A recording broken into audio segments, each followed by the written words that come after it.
आज माननीय प्रधानमंत्री नरेंद्र मोदी जी अध्यक्षतार केंद्र कैबिनेट एक गुरुत्वपूर्ण निष्पत्ति उपरे मोहर दिया जाइछि।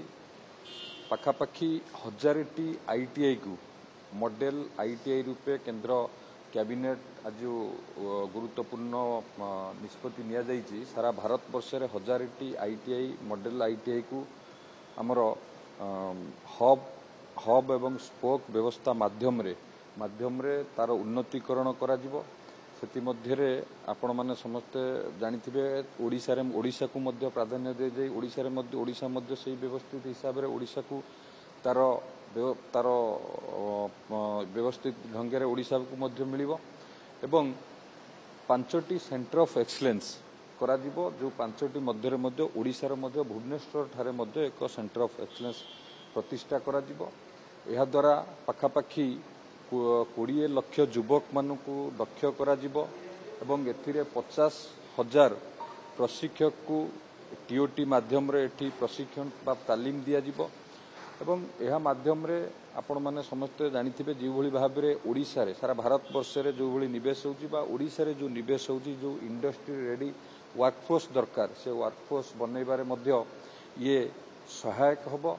ता सहित आईटीआई रो विभिन्न उन्नतीकरण बा भित्तिभूमि सुदृढ़ करिबारे बा नूतन पाठ्यक्रम कथा हो कि निवेशक माने आवश्यक करुथिबा मानव संबल करिबारे अतीत रे जो विफल होउतिले निश्चित भाव रे ये योजना माध्यम रे ये सहायक हबो एवं एई योजना माध्यम रे पाखापाखी 60,000 कोटी टंकार व्ययबराद हबो। 30,000 कोटी टंका केंद्र अंशधन 20,000 कोटी टंका आमर राज्यर अंश रहिबो। 10,000 पाखापाखी 10,000 कोटी टंका पाखापाखी शिल्प संस्था मानकर अंशधन रही ये व्यवस्था करा जिवो एवं जो विकसित भारतर जो लक्ष्य अच्छी माननीय प्रधानमंत्री बा विकसित ओडिशार लक्ष्य अच्छी माननीय मुख्यमंत्री ये निश्चित भाव में सहायक हबो एवं विशेषकर ओडिशा को प्राधान्य देउथिबा कारणरू जो 5टी सेंटर ऑफ एक्सीलेंस हबो ओडिशा रे सेति मध्यरु गोटिए हबो। ये केंद्र शिक्षा मंत्री धर्मेंद्र प्रधान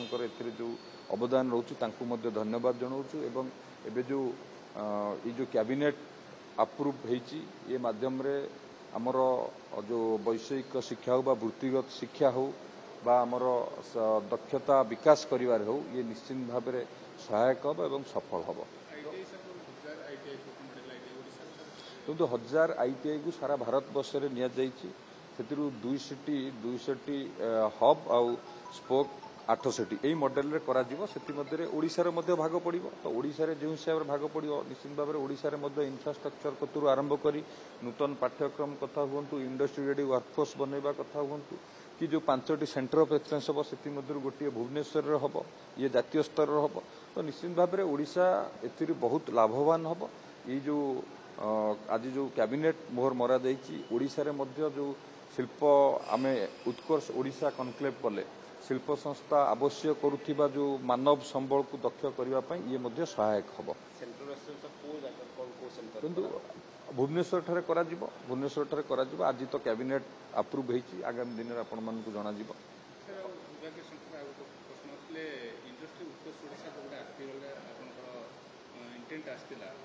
କାର୍ଯ୍ୟକାରୀ କରିବା ପାଇଁ ସରକାର ପଦକ୍ଷେପ ନେଉଛନ୍ତି। ବିଶେଷକରି ମୁଖ୍ୟମନ୍ତ୍ରୀ ମଧ୍ୟ ନିଜେ ଫଲୋଅପ୍ କରୁଛନ୍ତି। ଆପଣ ମଧ୍ୟ ବିଭିନ୍ନ ସ୍ଥାନରେ ମୁମ୍ବାଇ କୁହନ୍ତୁ ଦିଲ୍ଲୀରେ ମଧ୍ୟ ଅନ୍ୟ ସମୟରେ ଭେଟୁଛନ୍ତି। ଗୋଟେ କଣ୍ଟିନ୍ୟୁଅସ୍ ପ୍ରୋସେସ୍ ଜାରି ରଖିଛନ୍ତି। देखु Utkarsh Odisha make in Odisha conclave पर जो इन्वेस्टमेंट आम पाखक आसीथिला आपण देखिथिबे खोर्धारे पाखापाखी 13टी शिल्पर आमर शिलान्यास करा जाइछि।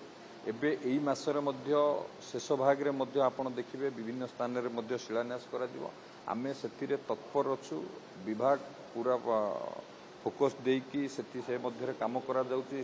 सेक्टर वाइज नोडाल ऑफिसर सृष्टि करा जाइछि। विभिन्न ऑफिसर माने विभिन्न सेक्टर दायित्व नहीं ताऊ काम करुछन्ति किबळी भाबरे लैंड एक्विजिशन हबो लैंड एक्विजिशन प्रक्रिया जारी रहिछि। ये सबु ऊपर फोकस करिकि विभाग काम करूछि एवं माननीय मुख्यमंत्रींकर मध्य ए शिल्प विभाग ऊपर निवेश ऊपर तांकर मध्य पूरा फोकस रही बारंबार रिव्यू करवा हो कि जितेबले भी माननीय मुख्यमंत्री विभिन्न कार्य विभिन्न राज्य को गस्त करुचंती सेठी थिबा विभिन्न निवेशक माननकु भेटुचंती एवं जो माने जो इन्वेस्टर माने एठिकी आसीथिले सेमानकु मध्य फॉलोअप करा जाउची किभଳି भाबरे सेमाने भी तांको कार्य भी त्वरित करिया पई तो सरकार या ऊपर पूरा नक्शा प्रस्तुत करी काम करछन।